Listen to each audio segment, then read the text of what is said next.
बच्चों trigonometric equation जो देख रहे थे उसी का आगे बढ़ाते हैं। जनरल सॉल्यूशन देखे थे और उससे रिलेटेड कुछ क्वेश्चन किए थे और कुछ होमवर्क दिए थे क्वेश्चन, उसी को डिस्कस करते हैं। देखिए क्वेश्चन था 4 sin x into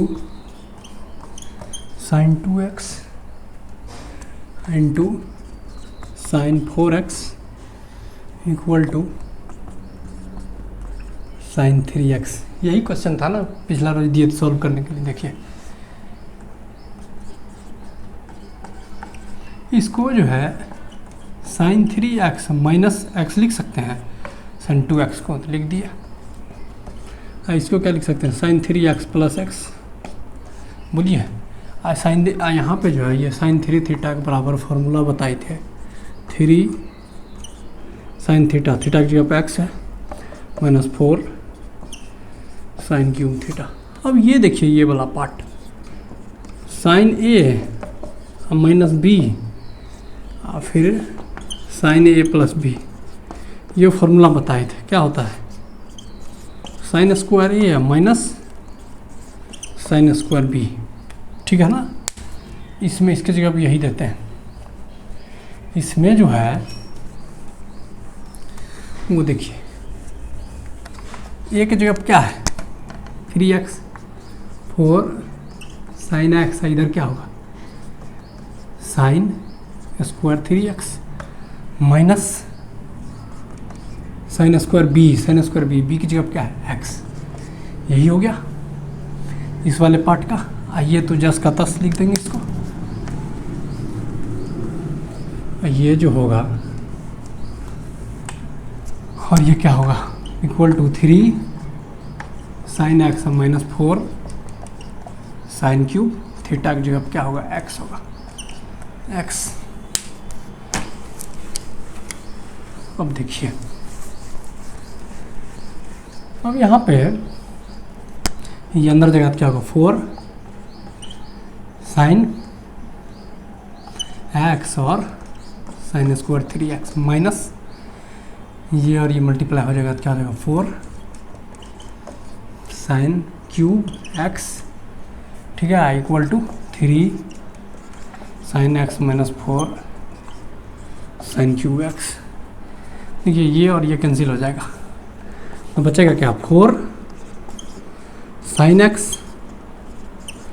sin square 3x equal to 3 sin x। इसको इधर लाते हैं 4 sin x sin square 3x minus 3 sin x equal to 0। देखिए sin x और sin x इधर भी है, कॉमन देते हैं sin x को, ठीक है।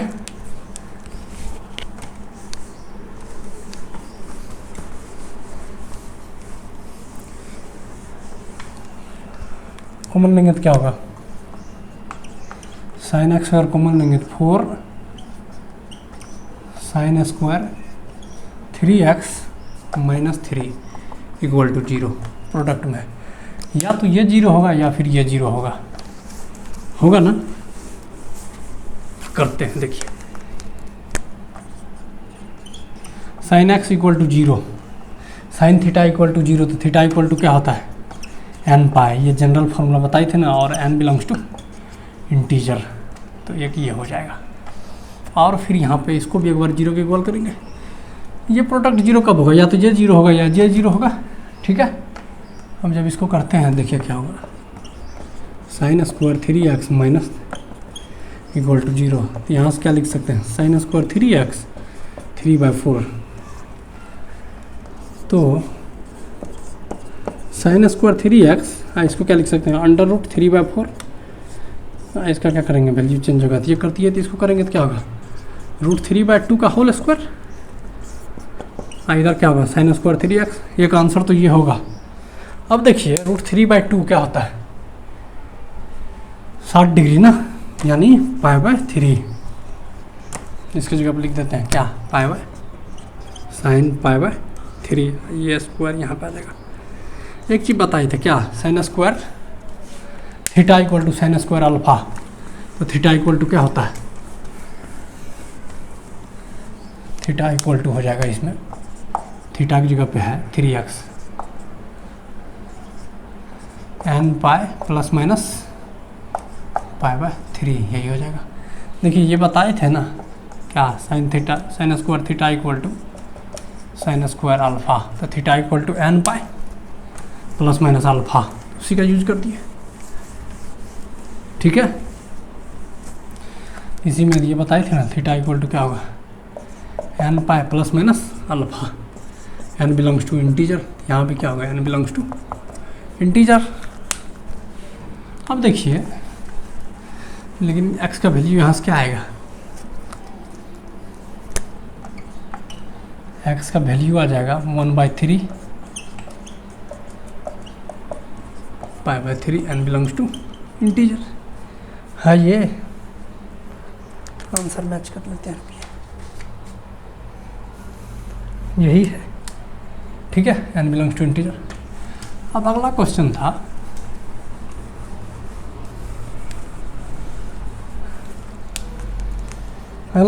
नंबर ऑफ सॉल्यूशन बताना था।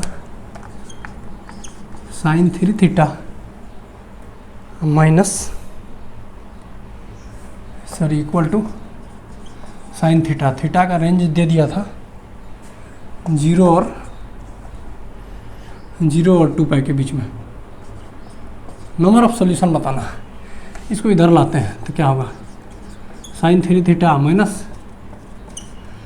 Sign theta equal to 0। एक बार बताइए, sine C minus sine D के फॉर्म में सेकेंड नंबर तो क्या लिखते थे, sine cos C plus D by 2 sine C मैंने देखिए ये बताए थे ना, sine C minus sine D, ये फॉर्मूला बताए थे ना, ये कितना है सेकेंड नंबर, तो क्या होता था साइन कॉस साइन। ठीक है, 3 थीटा माइनस थीटा बाई 2 तो होता था, यही था ना।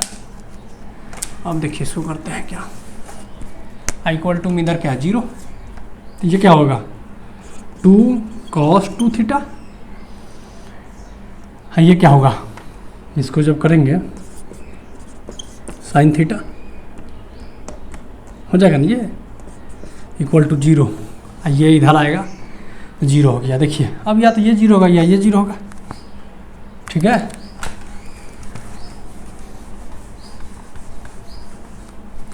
तो ये होगा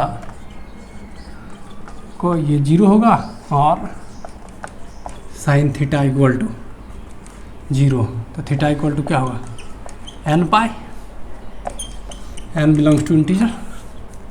आंसर क्या है, आंसर है नंबर ऑफ सॉल्यूशन बताना है, कितना होगा नंबर ऑफ सॉल्यूशन। अब देखिए इसका भी जो है, इसको क्या लिख सकते हैं, तो 2 थीटा इक्वल टू होगा ओड और पाई बाय 2, यही ओडेन होता है, n belongs to integer. Cos theta equal to 0 तो थीटा इक्वल टू ये होता है। ठीक है, अब देखिए यहाँ से थीटा इक्वल टू क्या होगा, ये इधर आ जाएगा, यानी 2n प्लस 1 और पाई बाय 4 इधर। अब देखिए हमारा थीटा का रेंज क्या था, थीटा का जो रेंज था वो 0 और 2 पाई के बीच में था। ठीक है, 0 और 2 पाई के बीच में था, तो कितना सॉल्यूशन होगा, हम n का वैल्यू जो है देते जाते हैं। एक तो यहाँ पे n का वैल्यू हम 2 देंगे, यहाँ पे 2 देते हैं तो 2 देंगे तो कितना होगा 4 और 1 5 हो जाएगा ना। 2 जब यहाँ देंगे, अगर हम 2 लेते हैं तो ये 2 पाई तो हो जाएगा, 2 पाई से छोटा लेना चाहिए इसी रेंज में, तो 2 लेंगे तो इसमें तो नहीं आएगा। ठीक है, 2 पाई थीटा का वैल्यू जब ये किए 2 पाई लेते हैं, लेकिन 2 पाई के बीच में 2 पाई नहीं लेना है, 2 पाई के बीच में तो n का वैल्यू 2 नहीं ले सकते हैं। यहाँ पे देखिए 2 लेते हैं तो 4 और 1 5 और 5 पाई बाय 4 45, 5 इंटू 45 इस रेंज में आ जा रहा है। ठीक है, इस रेंज में आ जा रहा है। और हम क्या लेते हैं, सो देखो आंसर क्या है, आंसर है 5 सॉल्यूशन, नंबर ऑफ सॉल्यूशन जाएगा वो 5 आएगा। अब देखिए यहाँ पे अगर हम इसको 0 करते हैं, 0 करते हैं एक तो ये आ जाएगा 0 जब लेंगे तो इसके बीच में। अगर हम इसमें 0 करते हैं, थीटा का वैल्यू क्या कर रहा है एन पाई, और इसमें दोनों में इंटरसेक्शन लेकर के निकाल लेंगे। और इसमें क्या करा, जब ये हम जीरो एन का वैल्यू जीरो लिए तो पाई बाय 4, तो एक वैल्यू क्या करेंगे पाई बाय 4, ठीक है, पाई बाय 4। जीरो अगर लेते हैं एन का वैल्यू तो वो जीरो हो जाएगा। पाई बाय 4 अगर हम 2 लेते हैं तो 4 1 5, ये क्या होगा 5 पाई बाय 4।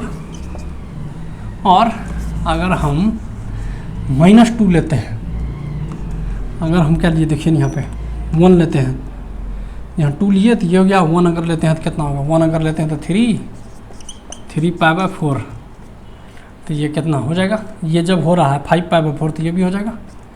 और जब ये इसमें 1 लिए, 0 लेते, 0 भी ले लिए, 2 भी ले लिए, अगर 3 लेते हैं तो कितना हो गया 7 पाई बाय 4, 7 × 45।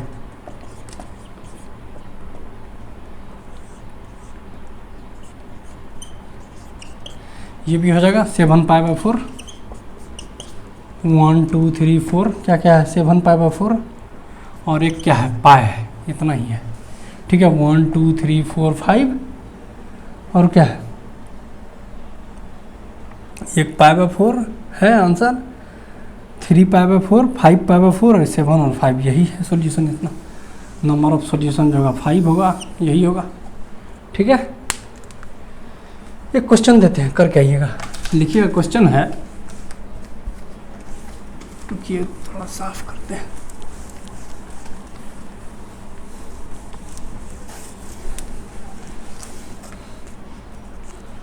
क्वेश्चन है इफ x का वैल्यू जो है वो 0 और 2 पाई के बीच में है, then the number of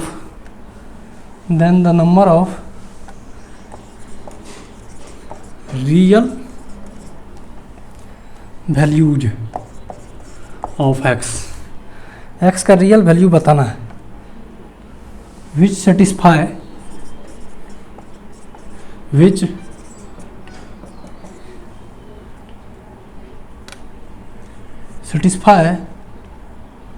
equation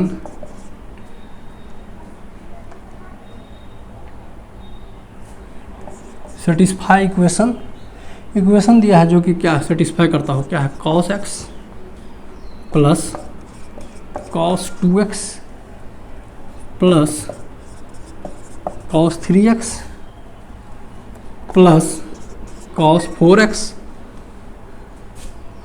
equal to 0 is, पहला ऑप्शन है 7